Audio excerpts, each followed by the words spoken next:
Like, what are we doing? What are we doing? I think it is the most important thing to be honest in this moment, to be honest about your assessment, to be clear about your morality, but to be honest about your assessment of where we are right now in this day and age in the political discourse environment that we exist in. I guess we should start off, before we get to the press conference, we should start off with the FBI. So, for those of you who don't know, if you were under a rock or something, I don't know, Charlie Kirk, at the age of 31, the founder of Turning Point USA, a right-wing organization that is funded by right-wing institutional donors, who goes around college campuses and was credited by Donald Trump with like securing the Gen Z vote for Donald Trump. Okay. He was shot. He was shot in the neck at UVU in Utah. And he, shortly after being shot in the neck, died. Okay. And he was at an event. He died. There was another person that caused some instability at the event. And law enforcement hyper-focused on that guy. Meanwhile, the actual shooter, who was potentially above a rooftop 200 yards away, was able to get away. Okay, they were able to get away. They shot and killed Charlie Kirk, and they were able to get away. And in the aftermath of that, they found out that the one guy that was in the crowd was actually just like a known person who just like was experiencing a mental health episode.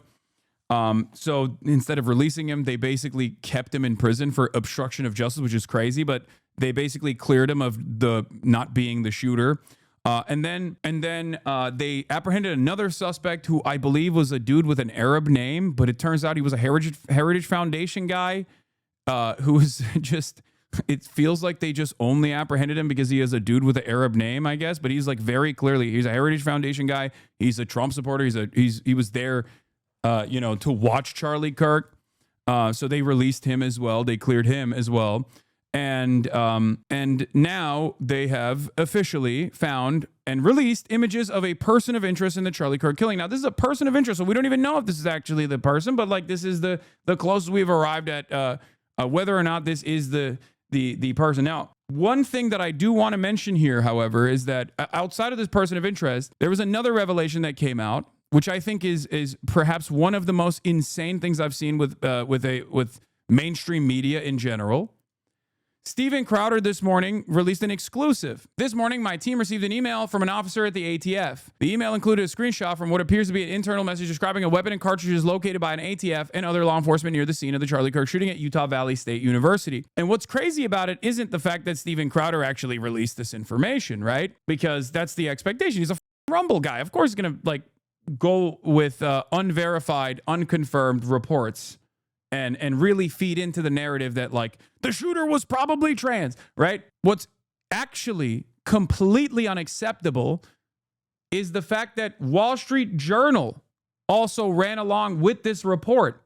And the report is filled to the brim with spectacular misinformation. Like they were saying that the bullets were engraved with anti-fascist and pro-trans messaging. Okay, like how are you engraving the bullets? Like what the does that even mean? But this kind of misinformation goes crazy. Okay, Kirk was shot and killed at Utah Valley University at Orem, Utah. Mr. Kirk was speaking at the university as a part of the American Comeback Tour. Multiple SLC 1 and 3 agents responded immediately. The suspect fired one shot from an elevated position on a rooftop in the adjacent building on the campus, and surveillance video shows the suspect jumping off and fleeing in the area on foot. ATF and other law enforcement located an older imported Mauser 30 .06 caliber bolt-action rifle wrapped in a towel in a wooded area near the campus. The location of the firearm appears to match the suspect's route of travel. The spent cartridge was still chambered in addition to the 3 unspent rounds at the top-fed magazine. All cartridges have engraved wording on them expressing transgender and anti-fascist ideology. An emergency trace has been submitted, and ATF SLC working leads generated by the trace. Now, I want you to understand something. Okay? Like, do I think this is a deliberate piece of misinformation? Or do I think this was a misunderstanding that obviously got elevated by a charlatan such as Steven Crowder? The point is, it doesn't matter, okay? The New York Times assessment on this was a lot more sober than mine, but they basically said, and I'm going to pull that up real quickly, because this is a spectacular up. The New York Times had a follow-up on this and basically said that this report According to a preliminary internal report circulated inside the Bureau of Alcohol, Tobacco, Firearms, and Explosives, federal and local officials recovered ammunition with a rifle that appeared to be engraved with statements expressing transgender and anti-fascist ideology. But a senior law enforcement official with direct knowledge of the investigation cautioned that report had not been verified by the ATF analysts, did not match other summaries of the evidence, and might turn out to have been misread or misinterpreted. In fast-moving investigations, such status reports are not made public because they often contain a mixture of accurate and inaccurate information. Now, I don't know if this is the case. I also personally don't even understand how transgender ideology could even be engraved on a bullet. Revealing this information on an unsubstantiated internal report is not doing journalism. It's actually doing the opposite of journalism. Unless you actually see what they were talking about and engage with follow-ups and get the verified analysis, this is unimaginably, this is the type of shit you expect from Steven Crowder. It's not the type of shit you expect from CNN, okay? Which CNN also did. But they said cultural phrases, which a lot of people are mad about as well, because they think that CNN is hiding the truth. A range of phrases related to cultural issues were found scrawled on the rifle and ammunition found in the woods near the conservative activist Charlie Kirk was murdered on Wednesday, according to sources with knowledge of the investigation. Authorities are analyzing those messages as they seek to identify a suspect in the killing, sources said. But it's not yet clear if they point to a motivation in the attack. I don't know if the media environment is responding to the utter panic that they experience from independent resources being first to market, okay? And they just, in an effort to get ahead of other people flanking them out, or other people like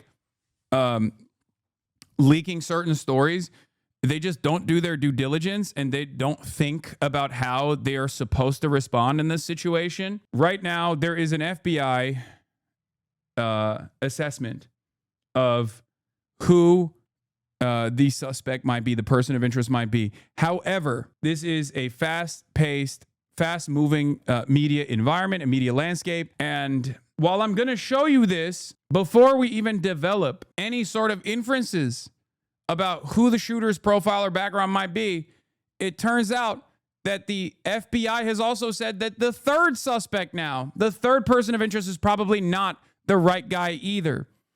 Former FBI Assistant Chris Swecker warns Bureau's very inconsistent description of the person of interest versus the photo they released.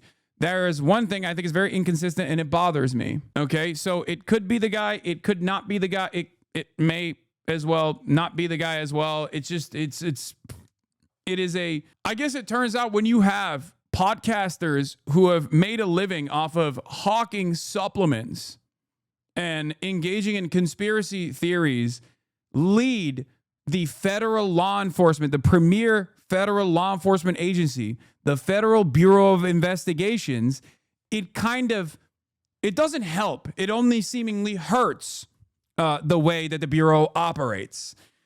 Who could have thought that that would be the case? It turns out, as much as I on liberals for their endless posturing about the infallibility of institutions, they're kind of right on this, where they're like, hey, you know, ideologically, you might want a guy who is like maybe aligned to your interests. That's fine. But like, it should still be a competent person, right? Like, because liberals, they will always look for a guy who's like a Republican to put into a position like this, because they think that this will somehow soothe the interests of the cackling hyenas on the right. Like, they'll just stop and be like, well, Jim Comey was a registered Republican his whole life, so I guess this is, the DOJ is truly, and the FBI is truly apolitical or whatever. No, it doesn't work that way. But at least those guys are competent, you know? At least those guys were competent. You need to have competent people in positions of power. I'm sorry, you know? And if you don't, this kind of shit happens, it seems. Okay? That's why I didn't have a lot of issues with like Pete Hegseth being in charge of the Department of War now, formerly known as the Department of Defense. because it's like the output is already very violent, but it seems they're also doing a horrible job with that stuff too. They're just become even more violent than they were before. Good evening. In the last hour, the FBI has released images of a person of interest in the shooting of Charlie Kirk in Utah. 2 pictures have been released. The FBI says a suspect, a person of college age, is still on the run and that they found a high-powered rifle. Mr. Kirk, a right-wing influencer, was shot and killed while speaking at a rally at Utah Valley University last night. We will not stand for what happened yesterday. We are exhausting every lead.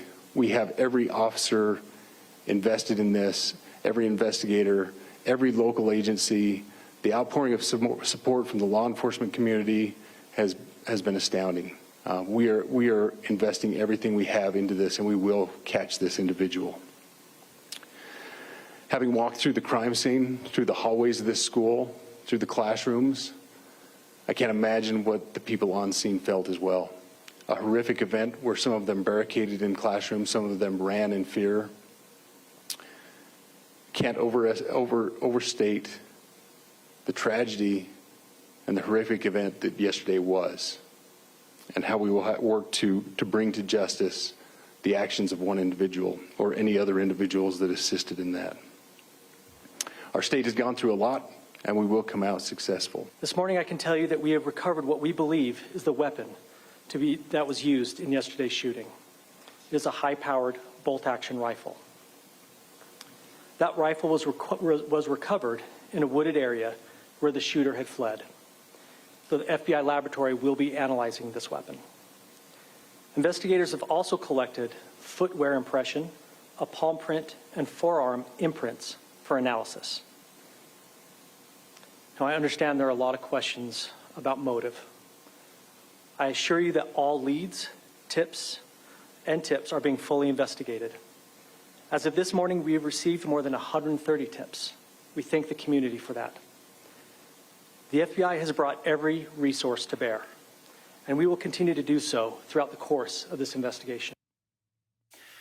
Well, our US correspondent James Matthews has the latest now from Utah. Almost sounded like an open and shut investigation when the FBI held that 7:30 a.m. news conference this morning. They said they were confident, and there was a confidence in withholding these kind of images. You know, there was no immediate call to the public for help in identifying who he was. So, yeah, I do wonder. My Walmart's flag is at half-mast today. That's crazy. I mean, look. Tragedy aside, if you're like a black person, if you have loved ones who are undocumented, if you're a brown person, if you are a trans person, or you know trans people, like, oh, because it's 9/11. Oh, Jesus. That's why, right? Okay, I was ready to pop off, but Trump is no. Hold on though, because this is still a larger a larger thing, because the president ordered flags to be at half-mast, not because of 9/11, but because of Charlie Kirk. I can't believe we forgot. No, I just Trump ordered it until Sunday, and it was openly not about 9/11 at all. He said it was for Charlie Kirk. He extended it for Charlie Kirk. And no, I didn't forget that it's 9/11 today. I already started the conversation, today by addressing it. Anyway, my point is, if you're any of these marginalized groups that have been actively dehumanized by Charlie Kirk, or the right wing broadly, and you see a lot of institutional liberals currently talking about lowering the temperature aside, just genuinely talking about the background of Charlie Kirk and who he was and what he meant to so many Americans, all this stuff, you got to feel a little worried, right? You got to feel a little worried that there are just these people just don't give a about you at all. The point I'm making is that when you go above and beyond to almost whitewash their perspective and their political output, when this is a political operative, you kind of come across as you're either signing off on their worldview, right? Or you just don't care, right? You either are saying, I like what he was doing, I like what his worldview looks like, or I don't care enough about the dehumanization that he partook in, right? This has got to be, I mean, this has got to be a weird moment for a lot of people. I'm in this. I'm too close to the situation for me to look at it as anything but there has definitely been a, when I saw the eulogies coming from CNN and Fox News and how close they were in the language and the verbiage used, like, it kind of frustrated me a little bit. Like, you're supposed to be clear. You're supposed to be honest. There's no reason to be dishonest. And I even tweeted about this earlier as well, and people were obviously screaming bloody murder in my replies in the aftermath of this. But like, I tweeted two things. I said, shameful for the New York Times obit of Charlie Kirk, says Julia Steinberg. Mr. Kirk was so vocal in his willingness to spread unsupported claims and outright lies. He said that drug hydroxychloroquine was 100% effective in treating the virus, which is not. That Twitter temporarily barred him in early March 2020, but the move only added to his notoriety and seemed to support his claim that he was muzzled by a liberal elite. Now, what's interesting about this is, like, that's the least offensive thing Charlie Kirk had said. Like, in terms of distasteful things, in terms of like objectively violent statements and dehumanizing rhetoric, like that's the least offensive thing, right? And I said, this is all but a fraction of Charlie Kirk's honest perspective. He was quite proud of his positions. He defended them vociferously. Not sure why you'd find them distasteful to mention. Can't you paint any person in a bad light? You absolutely can. You absolutely can. But my expectation in this moment is for people to be sober in their analysis and be honest in their analysis, right? Like, my expectation is not for the New York Times to be like, he deserved it or whatever. Obviously, I don't believe that either.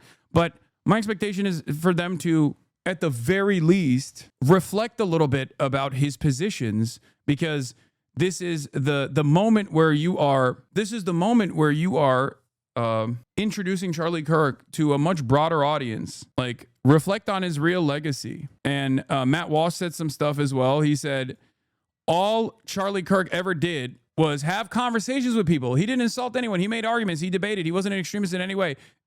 Everyone who knew Charlie personally loved him. That's the kind of guy he was. They still killed him. I'm furious and heartbroken in equal measure. I cannot put into words how I feel. Maybe that is for the best. To which I responded with, Charlie Kirk opposed the Civil Rights Act, called George Floyd a scumbag, said he'd be worried about black pilots, and that he forced his daughter to carry a pregnancy to term if he shouldn't have been killed, but he was definitely an extremist. Like, the problem is, Matt Walsh doesn't think Charlie Kirk's an extremist. And the problem is, most Republicans don't think these positions are extreme positions. Okay? So in a moment like this, when tensions are very high, for mainstream institutions to also launder his reputation or his output and rewrite his legacy after years and years of reflecting on it, after years and years of honest coverage about what he had said, down to the wire, down to the very last moment, I think is disappointing. This is crazy. You think this? You think it's crazy that I think someone saying that their daughter, if they were in a hypothetical, that you would force them to carry a pregnancy to term is not an extreme position? Go ahead. Have that argument with anyone around the country. There are a lot less people who would agree with that position than there are people who would be repulsed by said position. He has a 10-year-old daughter. I can't link Osita Nwanevu's blue sky take for you, but he said, and he is totally correct, and that's what my frustrations are a little bit as well. My sense is that most Americans had not heard of Charlie Kirk until yesterday. The first and perhaps only thing they're going to hear about him from the most trusted and important voices in American politics is that he was a model and constructive participant in good faith political discourse. That's crazy, because when you stake your reputation on a statement such as that one, you're signing off on all of this. You're signing off on all of this, and you're turning around and you're saying to the people that are listening to you that those are a part of the honest political discourse. You can say that this is a tragedy, that this is supposed to have no place. This is supposed to have no place in any country's political discourse. Like, it's true. It's true. That's why we live in a civilization, okay? You can still look at the situation and reflect on it and realize that this is a dangerous, unstable environment, okay? An environment that absolutely requires legislative solutions. The State Department indicated it would review the legal status of immigrants praising, rationalizing, or making light of Charlie Kirk's fatal shooting. What are we doing? But yes, Osita's take is correct on this. He covered Ezra Klein's New York Times article on this. He said, "This is frankly incredible to me. Would Klein have said Charlie Kirk of Turning Point USA was practicing politics in exactly the right way this time last week? Exactly the right way? Really? Would that have been a broadly accepted characterization of left of center? You can dislike much of what Kirk believed in the following statement. It's still true. Kirk was practicing politics in exactly the right way. He was showing up to campuses and talking with anyone who would still talk to him. He was one of the era's most effective practitioners of persuasion. When the left thought its hold on the hearts and minds of college students was nearly absolute, Kirk showed up again and again to break it. Slowly then, all at once, he did. College-age voters shifted sharply right in the 2024 election. This did not happen because of Charlie Kirk. This happened because of the anger and resentment that people had towards the administration that was in charge leading up to the election and their inability to address their economic anxieties. Okay? That's it. That's it.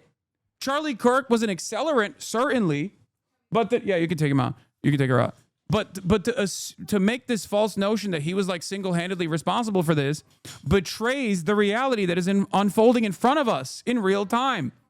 If Charlie Kirk was singularly responsible for the Gen Z turn towards Trump, and it wasn't more a systemic shift, if this wasn't a systemic shift with younger people responding, if this wasn't a systemic shift with younger people responding to the existing administration at the time, the Biden administration, and their inability to address some of these economic pressures that they were experiencing, and them falsely assuming that Trump would present an alternative vision that would be better potentially.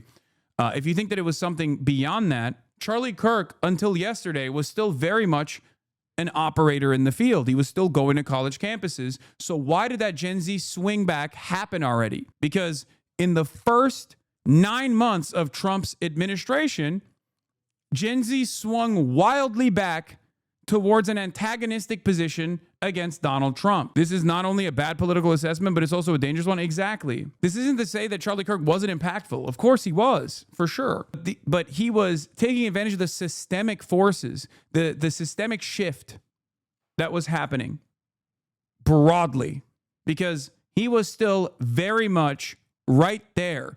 He was very much still in operation, and yet the Gen Z attitude swung directly back in the opposite direction and became antagonistic to Donald Trump. This is inconsistent. This is bad analysis, and it is inconsistent with reality. It is inconsistent with the New York Times Siena polls that just came out this past week, reflecting on Gen Z attitude that is antagonistic to Trump now.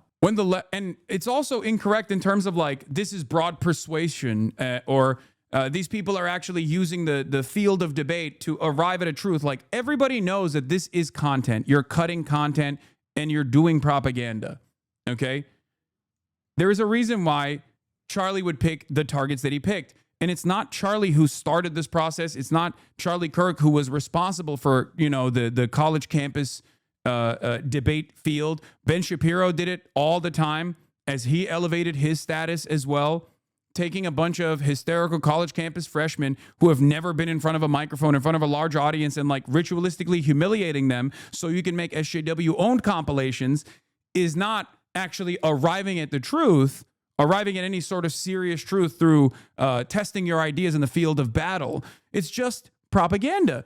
Shapiro did it. Steven Crowder did it. Also, very famously, the whole "change my mind," that was Steven Crowder. So the assessment here of the assessment here of debate and why Charlie Kirk was doing these debates is also false, is also built around a falsehood. When the left thought its hold and heart slowly, then all at once he did. College-age voters shifted rapidly. That was not all Kirk's doing, but he was central in laying the groundwork for it. That is fair. He says that's not all Kirk's doing. I did not know Kirk, and I am not the right person to eulogize him, but I envied what he built. A taste for disagreement is a virtue in a democracy. Liberalism could use more of his moxie and fearlessness. In the inaugural episode of his podcast, Governor Gavin Newsom of California hosted Kirk, admitting that his son was a huge fan. What a testament to Kirk's project. Osita continues.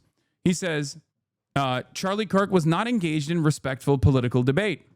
Charlie Kirk condemns Zohran Mamdani for how he disgustingly eats rice. We in the West value cleanliness. We have utensils. Charlie Kirk says, it doesn't feel right for London and New York City to have Muslim mayors. This is not respectful debate. It's just not. It's just pure racism being intellectualized and then being washed over by an intellectual giant such as Ezra Klein amongst the liberal intelligentsia, of course. Ezra Klein is a revered figure, is a respected figure by liberals. He has a prominent spot at the New York Times, and he's using that prominent spot to basically wash over a whole bunch of completely racialized screeds as though this was a reasonable disagreement that people had.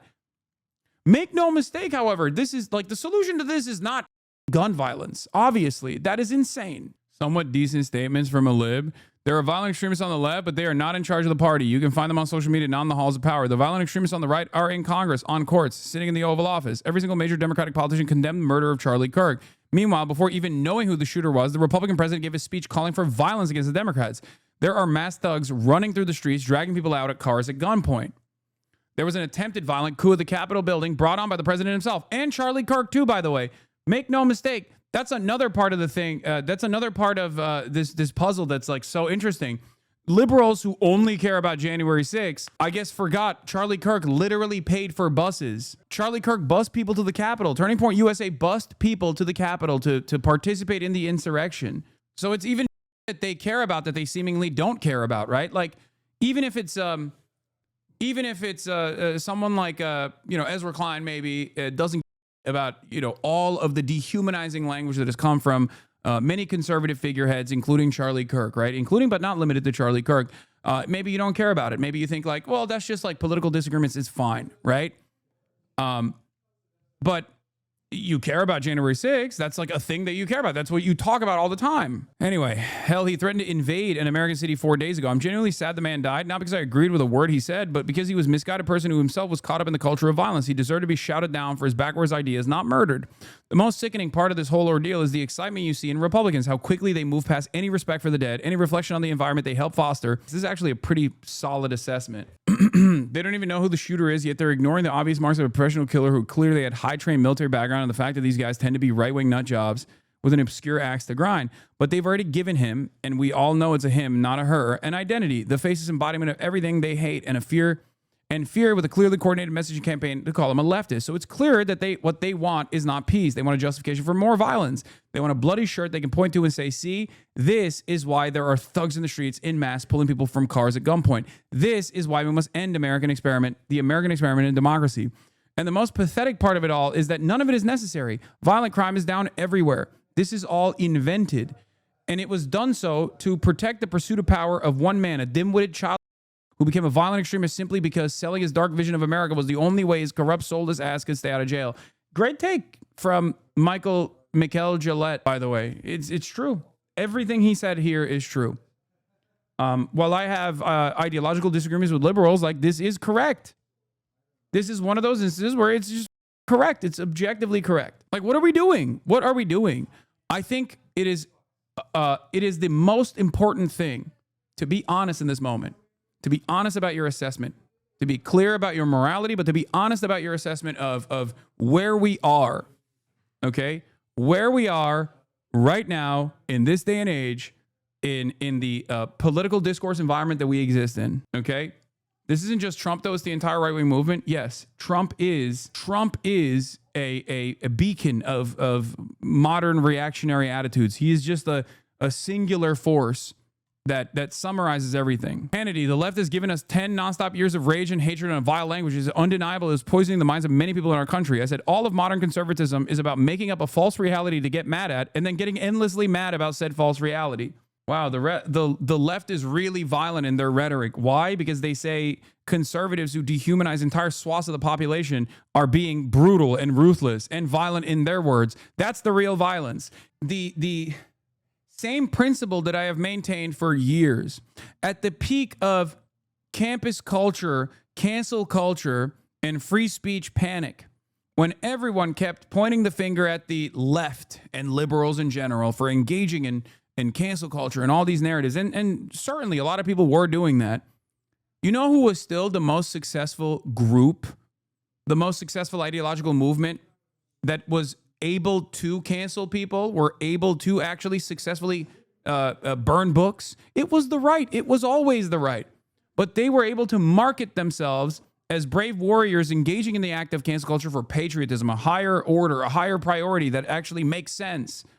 There has never been a moment in U.S. history, all the way from the Red Scare, McCarthyist trials, all the way down to modern, contemporary American politics, where it wasn't the right that was actively canceling people, actively suppressing speech, actively silencing their opposition.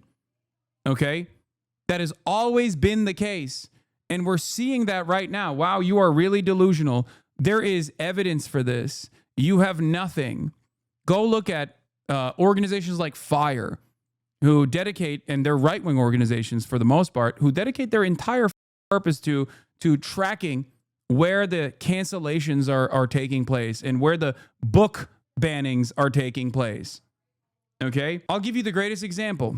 Conservatives say liberals want to do cancel culture. They hate free speech. But then it's the conservatives that turn around and successfully implement initiatives by claiming things are CRT, by claiming things are woke, by claiming things are DEI, and then successfully stopping the dissemination of truth in our schools. It is the conservatives that have, on the one hand, played the victim consistently, and on the other hand, actively stopped certain educational initiatives from taking place. Do you understand? Anti-woke is literally just a repackaged attempt to do censorship. That's all that is. And people don't understand that. The average person does not understand that. For conservatives, it's usually just projection. And the more liberal institutions capitulate to this right-wing framing and right-wing grievances, oftentimes whipped up in a moral panic, the worse things are going to get. Okay? Yeah. Oh, look, yesterday the right had a coordinated campaign of lies to stir up violence, and here it is. Of course, immediately bomb threats are being issued. HBCUs are shutting off campuses. They're on lockdown. 7 of them, I believe, at this point. The DNC headquarters had a bomb threat issued to them. It says this afternoon there was a bomb threat to the DNC HQ that was determined to not be credible by the U.S. Capitol Police. Out of an abundance of caution, Capitol Police is conducting an interior sweep of the building. As DNC Chairman Ken Martin has said, political violence in every form has no place in our country. We are grateful to the U.S. Capitol Police and DNC building security for responding quickly. It says this afternoon there was a bomb threat. Why are we abdicating the personal responsibility of Kirk and acting like he's some right-wing avatar forced to be so because of his conditions? Wait, what? Where is that coming from? For me, a list of Trump supporters who killed or tried to kill Democrats and opponents of Trump in recent years, since the right are now claiming all political violence is from the left. Here, this is on Zeteo. Here are the actual facts for those with conveniently short memories. The man who targeted and killed Democratic state lawmaker Melissa Hortman and her husband Mark in their home in Minnesota in June was a Trump supporter, far-right evangelical televangelist pastor, as a matter of fact, and a security contractor. The man charged with the attempted assassination of Pennsylvania's Democratic Governor Josh Shapiro in April was a Trump supporter. He was also literally a paranoid schizophrenic as well. The man convicted of orchestrating a series of shootings at the homes of 4 Democratic elected officials in New Mexico in 2022 was a Trump supporter. The man who tried to kidnap the Democratic House Speaker Nancy Pelosi and assaulted her husband Paul in 2022 was a Trump supporter. Republicans celebrated that, including Donald Trump Jr. Okay? So when they turn around and say, like, we got to really tone down the political violence, or even moving away from that, turn down the political violence to directly doing more political violence, saying, like, we have to punish the left. They did this, without any evidence to suggest that is what's going on. The very same people that are engaging in that were also very much making jokes about this. The men who wanted to hang Mike Pence on January 6th were Trump supporters. The man who killed the son of Obama-appointed district judge Esther Salas in 2020 was a Trump supporter. The men who were convicted of trying to kidnap Michigan's Democratic Governor Gretchen Whitmer in 2020 were Trump supporters. The man who sent pipe bombs to the homes of Barack Obama, Joe Biden, Hillary Clinton, and other top Democrats in 2018 was a Trump supporter. The man who killed left-wing activist Heather Heyer after driving his car into a crowd of counter-protesters in Charlottesville in 2017 was a Trump supporter. There are a million different versions of this in terms of all the right-wing, far-right mass shootings that have taken place, by the way. Okay, looks like this could be the type of shirt a person of interest in Charlie Kirk's shooting had on. Land of the free, home of the brave. Yeah, this is what it looked like, but I don't know. I mean, it's very clear that it's an American flag and an eagle in between, for sure. But then again, we don't know. Why now they have taken that step? I suppose time is a factor. This is a killer on the loose, an assassin on the run, so there is danger inherent in that, clearly. Although they say, and said this morning, the community is not at risk. They reckon this was a targeted shooting. But clearly, this individual has to be brought to book very quickly. And that will be the pressure that is on the FBI. The pressure that's on them now, of course, is to find out where he went.